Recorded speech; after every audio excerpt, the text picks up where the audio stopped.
पीटे लूटे पीटे, अपने राज्य में उनको कोई नहीं पहचानता।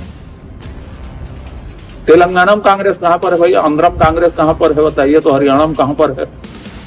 माने ये राजस्थान से पकड़ के लाए जा रहे हैं एक आदमी, तो इनको उनका मोहल्ले में नहीं पहचानता कोई भी आदमी। वो यहाँ स्वागत करवाने आते हैं मुख्य रूप से, ताकि उनको महसूस हो कि हम नेता।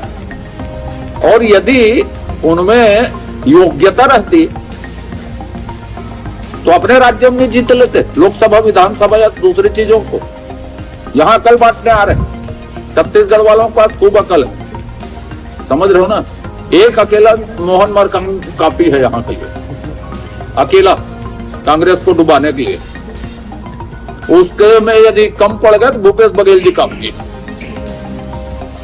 और बाहर के लोगों की जरूरत नहीं।